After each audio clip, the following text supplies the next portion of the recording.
আজকে একটা রান্না নিয়ে এসেছি, চিংড়ি মাছ দিয়ে কচুর ঝোল। তেল দিয়ে দিলাম, কালো জিরা পেঁয়াজ দিয়ে দিলাম, আলু দিয়ে দিলাম।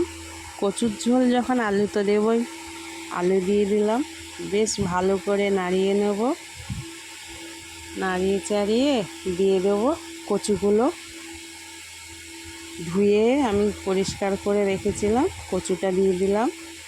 ভালো করে নাড়াবো, নাড়িয়ে ঢেকে দেবো। ঢেকে দিয়ে আবার খুলে দিলাম। দিয়ে দেবো নুন দিয়ে দিলাম, আবার নাড়িয়ে নেব।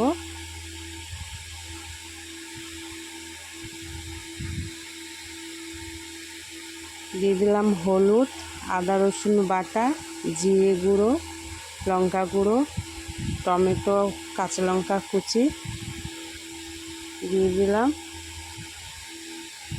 ভালো করে নাড়িয়ে নেব। অল্প একটু জল দেব, দিয়ে নাড়িয়ে আবার ঢেকে দেব।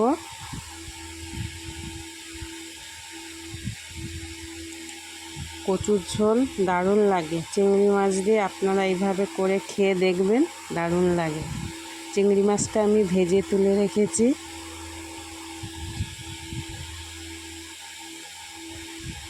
জল দিয়ে দিলাম।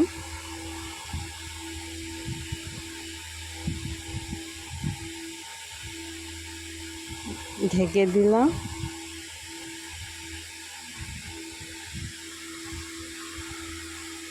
কচুর ঝোলে আমি মিষ্টি দিই নাই, আপনারা চাইলে মিষ্টি দিতে পারেন। চিংড়ি মাছটা দিয়ে দিলাম, যেটা ভেজে রেখেছিলাম। দিয়ে দেবো গরম মশলা। রান্না কমপ্লিট।